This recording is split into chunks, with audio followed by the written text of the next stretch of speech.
se nota, pero no se dice, porque decirlo es estar en contra del sistema y estar en contra de muchas cosas, pero la gente está quebrada.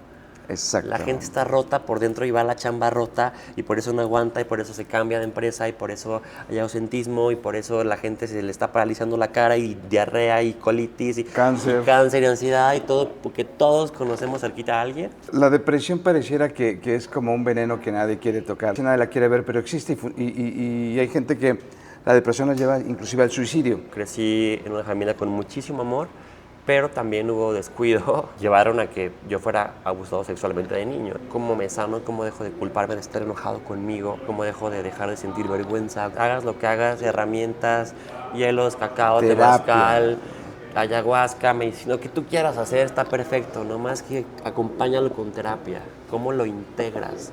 El caso de niñas y niños violados en el mundo es un problema más grande de lo que imaginamos. En México es impresionante. Las estadísticas no mienten, más del 70% de los casos de abuso son de gente de la familia, cercanos, Claro. amigos que se ganaron la confianza de la familia y generaron el abuso sexual. También pasa que el niño no es creído por sus padres o padres que llegan a la negación por lo conflictivo que es el tema. Cuando te golpean o te sangran o te lo que sea, decir, es que sí me abusaron, pero cuando no. Imagínate esa parte de la cantidad de personas que muchos de sus abusos no fueron con violencia, no fueron con amenazas, fueron desde se le llama estupro, desde el intercambio afectivo. Es una confusión muy fuerte. Entonces, muchas mujeres es el tío, el papá, el hermano, y es que es mi hermano. Sí, reina, pero a ver, vamos a recapitular. ¿Los hermanos hacen esto? Enrique Aguirre, qué gusto. Gracias por esta conversación. Un placer estar aquí también, para mí un gusto. Enrique, eres psicoterapeuta gestal, también acabas de certificarte una terapia que ahorita nos platicarás. Claro que pero sí. en términos esenciales estás involucrado en el mundo del bienestar, de la salud mental. ¿Cómo fue tu llegada a este campo? ¿Siempre fue así? No, nunca fue así. Al revés. Al revés, ahora ya es así. Okay. Hay un común denominador entre las personas que estamos en este sector de las herramientas del bienestar. Okay. La mayoría hemos pasado por un proceso de vida que nos puso un stop y fue, ¿qué voy a hacer para estar bien? Okay. Y en mi caso fue lo que me empujó. Antes me dedicaba, como muchos, a cumplir el sueño de tener la familia, tener tu carrito, tu casa, tus viajecitos y ya. Y pues no me llenaba. ¿A qué te dedicabas? Antes trabajaba en el sector público, también tenía un restaurante, estaba casado, me dedicaba a hacer ahora sí que el sueño de la familia feliz. Okay. Y pasaron cosas, como a todos nos pasan cosas, se rompe mi matrimonio. ¿Cuánto duraste casado? 3 años. Okay. 3 años. ¿Tuviste hijos? No tuve hijos. Okay. Pues no tengo un hijo en la tierra, pero es en una relación pasada. Okay. Y al final, cuando cierro mi laptop en pandemia y estoy divorciado, me quedo con ¿y ahora quién soy?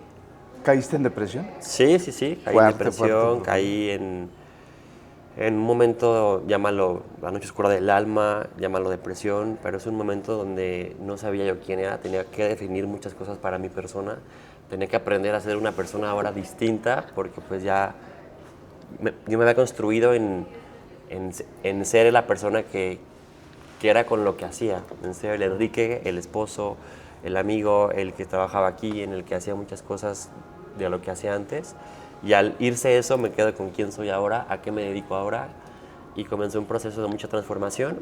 O sea, tú eres la cachucha de trabajador, de empresario, sí, de esposo, de amigo, así lo refieres. Tal cual. Okay. Me divorcio, eso se va, se cae, y empieza un proceso de terapia, entender a ver qué pasó, por qué me divorcio, cuáles son las causas, qué parte es mi responsabilidad, qué parte no está en mi responsabilidad, qué hay detrás de lo que fue mi responsabilidad, y ahí empiezan a brotar muchas heridas, muchos traumas, muchos del por qué pasaron muchas cosas, y me gustó mucho el tema de conocerme, al punto que se volvió ya mi estilo de vida. Yo me di un año, me acuerdo mucho, dije voy a darme un año ¿Como sabático? Como... No sabático, de introspección. sino como de introspección, donde entré a terapia, fui a retiros, fui a círculos, hice experiencias.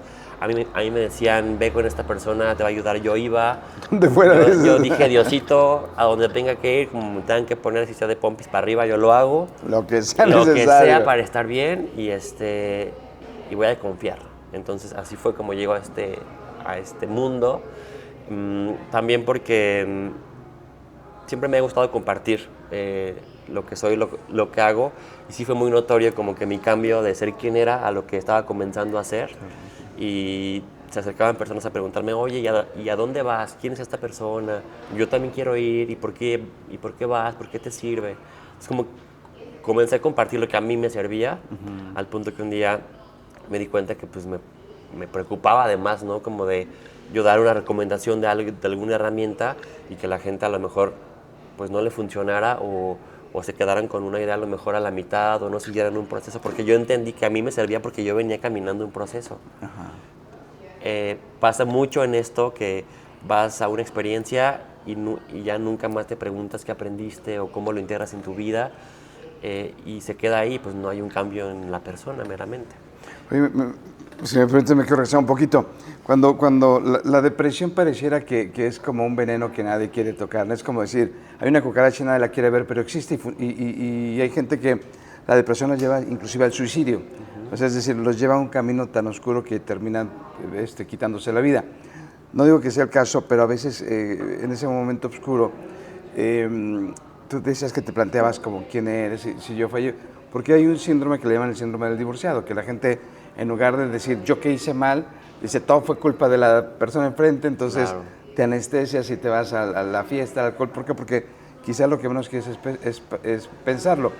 Es un fenómeno que puede suceder. En tu caso fue como, mejor voy a la introspección a ver de fondo qué está pasando.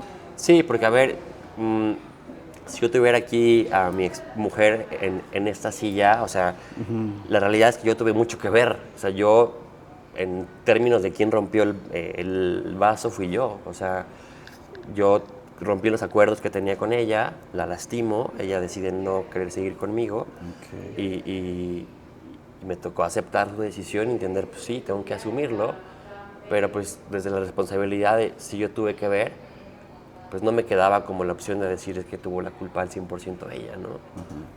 Y pues, esto es muy honesto, o sea, suena muy bonita, pero es bien pues honesto. Es la realidad, o sea... Porque en el mundo hay un montón de gente que dice, ella tuvo la culpa, él tuvo la culpa, es un desgraciado, es una desgraciada. Claramente es la en el análisis de mucha terapia, pues sí había cosas que a lo mejor que yo, en el transcurso de lo que duré casado, a lo mejor permití y a lo mejor no veía. Sí, claro que sí, como en toda pareja hay cosas que no funcionan, pero quien tiene la estrellita marinera de quien rompió los acuerdos y quien fue el causante de la cereza fui yo.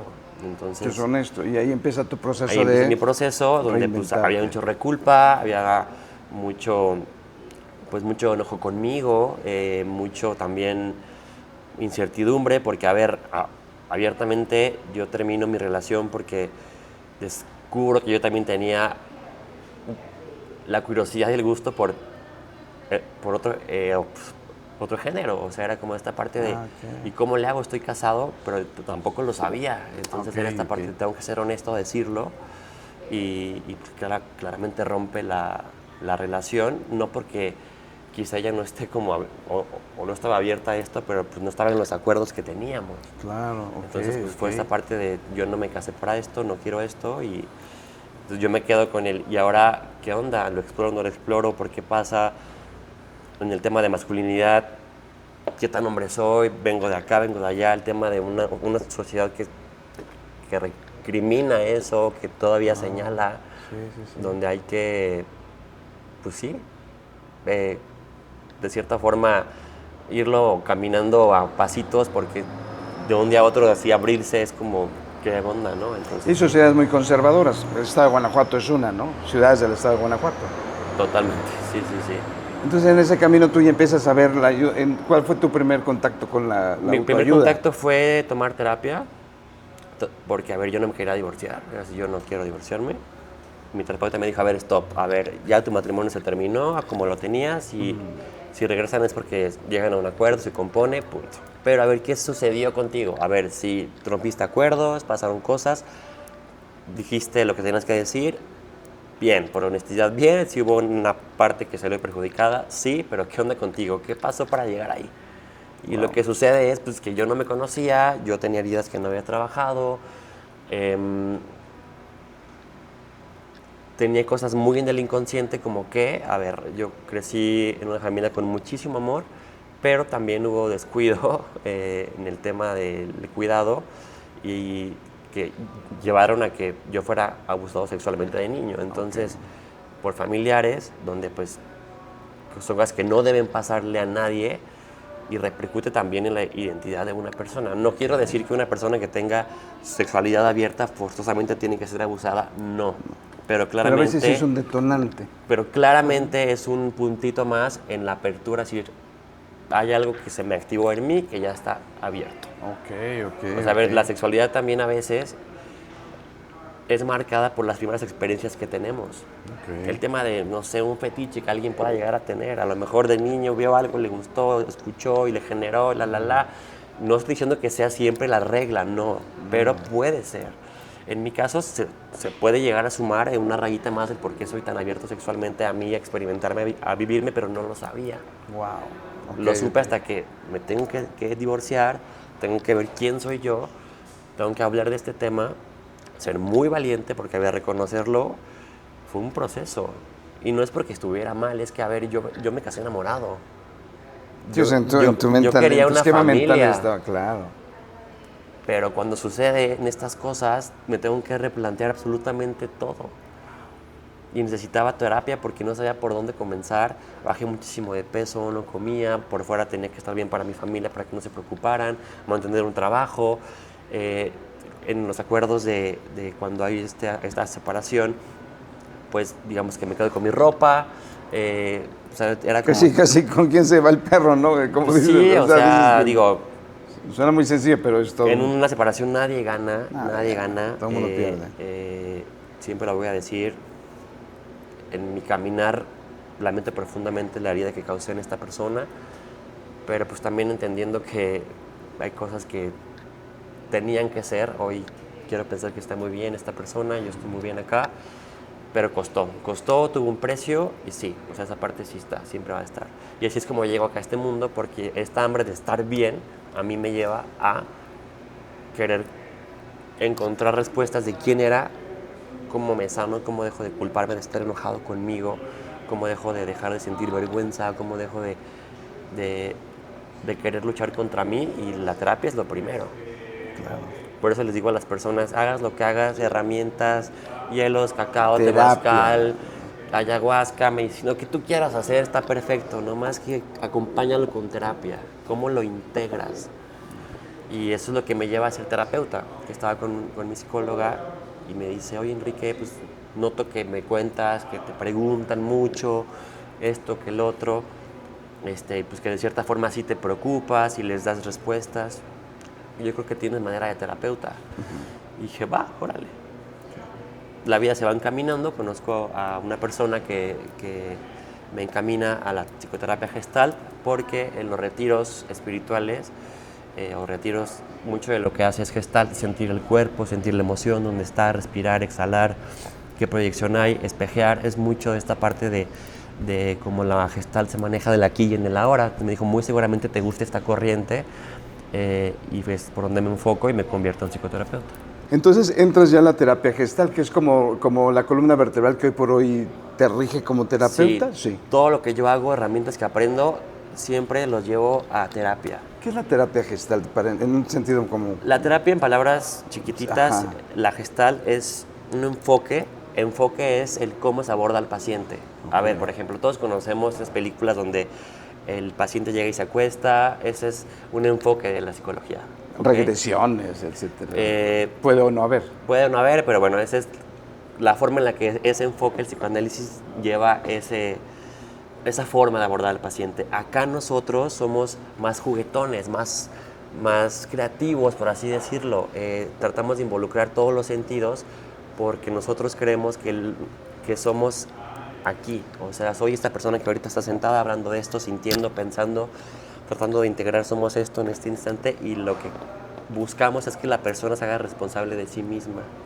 ¿Y cómo? Pues obviamente con ejercicios de mucha introspección, cuestionamientos, mucha confortación. Si es una terapia muy frontal, es una terapia que puede parecer ruda, pero es una terapia que también te despierta mucho y donde muy seguramente llegamos a el fondo de muchas cosas. Y es una terapia para mí muy bonita porque te permite ser muy creativo. A ver, yo me he formado en diferentes cosas y voy jalando cositas y de repente veo un paciente que tiene esta necesidad y digo, ¿y si pongo aquí esto que usé acá? A ver si funciona. Esta herramienta. Esta herramienta y el paciente tiene boom, o sea, está padre. Entonces es algo bonito que da la gesta, la apertura a incluso un estilo como terapeuta. Por ejemplo, a mí me gusta mucho llevar al paciente en la psicoterapia por medio de visualizaciones a diferentes momentos de su vida, a reconstruir recuerdos o a visualizar momentos futuros, integrando las cosas que hay que integrar para que se resuelvan o se reescriban cosas. Para mantener este hilo conductor, tú llegas a esta terapia ya en las condiciones que nos platicas, emocionalmente como decaído, etcétera. ¿Cuáles fueron las mayores ganancias que tú encontraste en la Gestalt? Dentro de esas dudas existenciales, por decirlo así. Las mayores ganancias es, sanarme yo. Sí, sí, claro. O sea, este dicho de que los psicólogos somos psicólogos van a ver a su psiquiatra diciendo porque estamos enfermos de la mente. Claro que sí, todo el mundo que está en una herramienta del bienestar o psicoterapia muy seguramente se interesó por primero uno mismo. Arreglarse, claro, sí. Claro. O sea, si yo no me arreglo, si yo no acepto mis verdades, voy a llamarlo así, mis cagadas, mis cosas que he hecho, sí, claro. ¿Cómo le puedo decir a la gente? Hay que reconocer las tuyas. O sea, es lo principal. O sea, mucha honestidad. Claro. Yo comencé por mí. Sí. Y desde mi historia puedo reflejarme con los demás y decirle a un paciente, déjate cuento algo de mí, un cachito de mi historia. Y a ver si te funciona. ¿Por qué? Porque a veces el paciente llega y no tiene referentes de que alguien puede más, etc., o sentir, o expresar, y cuando le das esa parte de yo también.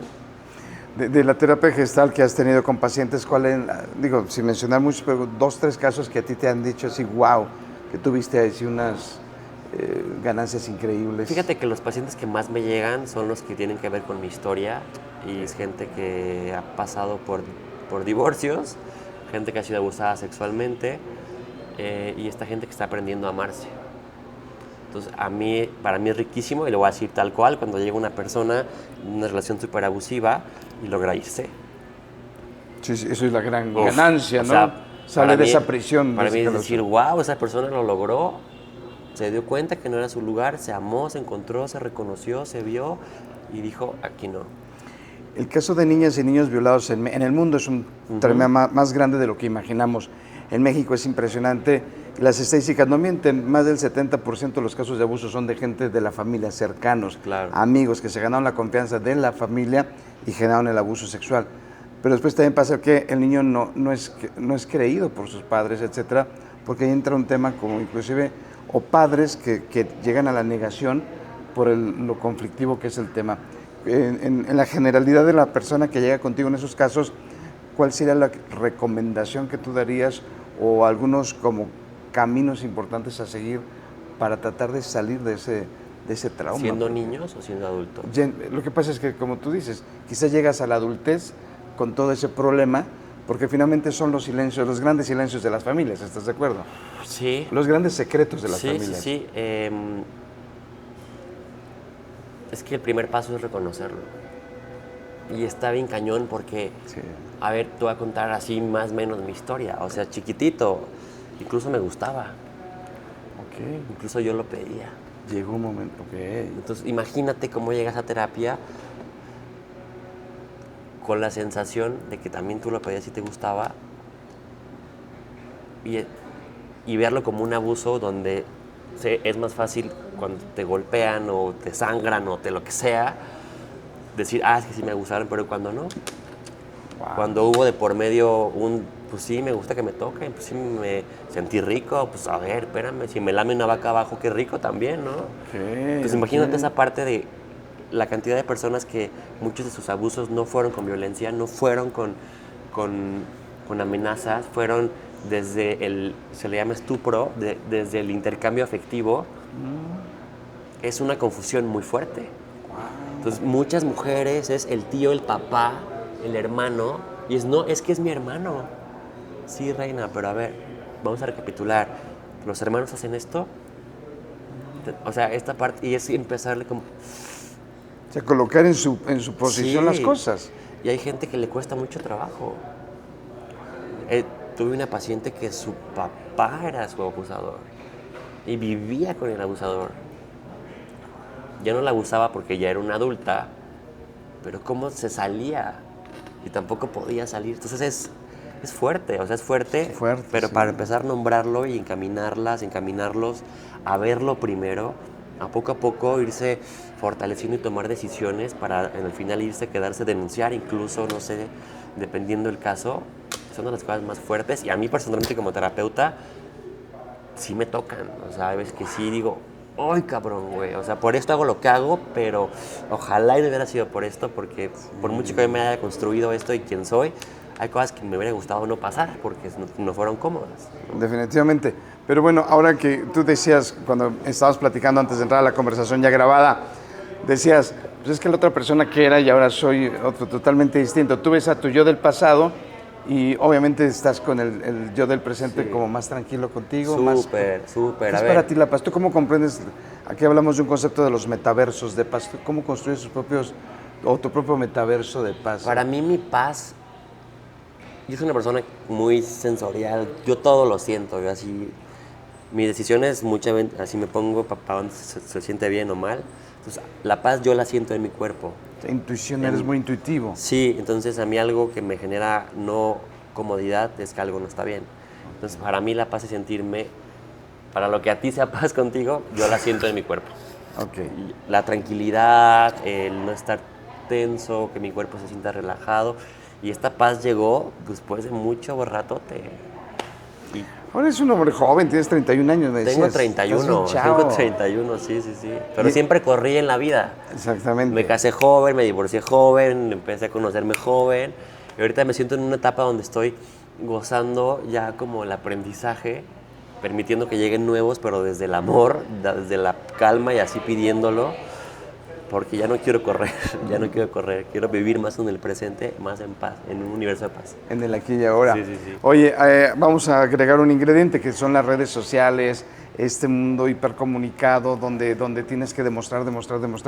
Es la superficialidad total, y lo ves en las redes sociales, en seguidores de 7 millones, 20 millones de gente, y ves contenidos que, bueno, finalmente llegan a un mercado que está conectando, pero que a veces pues es no tocar las heridas realmente, ¿no? Es como vivir en la foto de Instagram.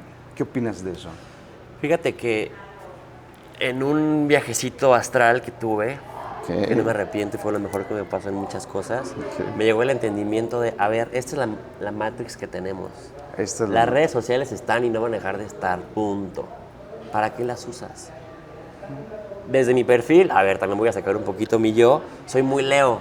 A Leo nos encanta ser vistos, venimos a aprender a ser vistos. Mi hijo es Leo, te entiendo. Pero el tema, León es Leo. Pero el tema es cómo quiero ser visto, desde qué lugar, ¿no?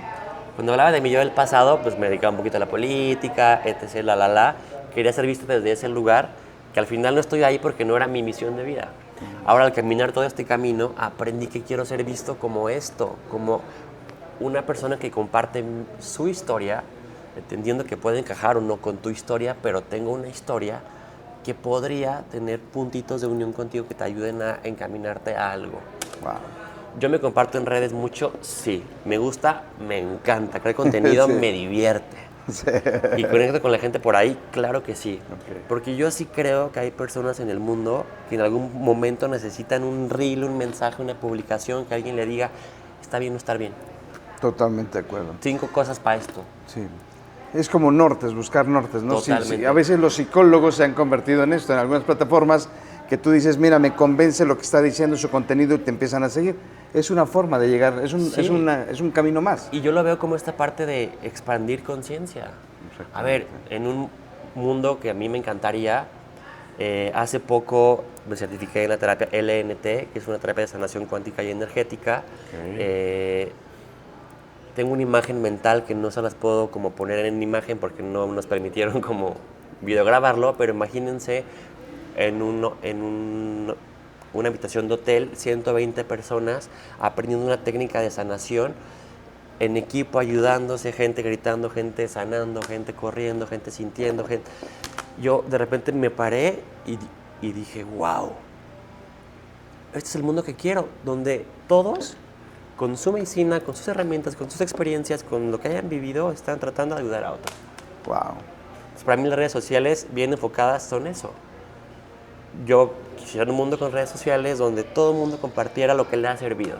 Claro. Porque mi medicina quizás no te sirva a ti, quizás mi mensaje no te llegue a ti y está bien, pero quizás sí a los que a mí me toca impactar en la vida. Hay gente que va a conectar contigo, con Sí, tu entonces energía, imagínate, con somos tu tantos esencia. millones que ahí me toca impactar con 1 millón en mi vida. Perfecto, yo me voy de esta tierra Tienes diciendo, lo chamba de logré. gente. Mi millón de gentes que viene a impactar se logró.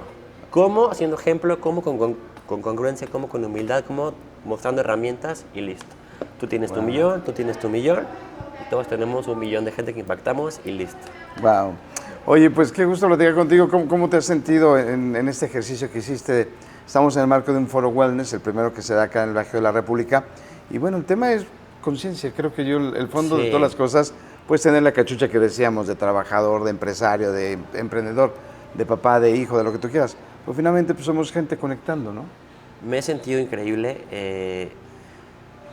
Para mí que esto se dé en Guanajuato es la oportunidad de demostrar más al mundo que existe esto. Es una esperanza también.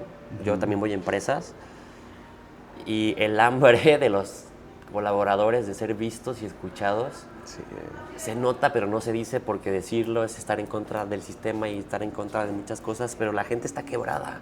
Exacto. La gente está rota por dentro y va a la chamba rota y por eso no aguanta y por eso se cambia de empresa y por eso hay ausentismo y por eso la gente se le está paralizando la cara y diarrea y colitis y Cáncer. y cáncer y ansiedad y todo, porque todos conocemos cerquita a alguien, porque la industria se enfocó en generar y crecer, tuvo sus beneficios, sus contras, sí, pero hoy los contras están siendo mucho hacia el ser humano. Totalmente. Que haya este evento es riquísimo, Un punto riquísimo. Un oasis, ¿no? No, así, sí, es como el volteen a desierto. ver que hay gente que está mostrando herramientas para respirar, para sentir, para nombrar cosas. Eso es valiosísimo, me siento en casa. Pues Enrique, qué gusto conocerte, qué gusto platicar contigo. Gracias por lo que compartes, porque imagino que pues siempre en un podcast con la gente, pues no, a veces no es tan fácil abrirte, ¿no? En ese sentido. Me costó un poquito, la entrevista. Claro, no, te agradezco mucho. Hay veces que se me olvida esto que he pasado y cuando me lo preguntan es, ay, sí es cierto, sí he caminado esto. Sí, y recordar si sigue pesando algunas cosas, soy un humano también. Ah, qué gusto, Enrique. ¿Dónde te encontramos en redes sociales? En redes sociales estoy en Instagram como Enrique Aguirre AA, en Facebook también como Enrique Aguirre, en TikTok se me olvida siempre, soy pésimo para el TikTok, estoy aprendiendo a usar TikTok mejor. Yo también lo acabo de abrir. Y ya. Perfecto. ¿Estás ubicado en qué ciudad? Yo radico en Irapuato, pero soy un alma viajera. Ciudadano del mundo. Ciudadano del mundo, ando viajando para todos lados. Así que donde quieran que vaya, invítenme, yo voy. Pues Enrique, qué gusto y un placer. Que no sea la última vez, que sea la primera de muchas, Sí, ¿verdad? muchas gracias. Gracias. Bye. Seguimos.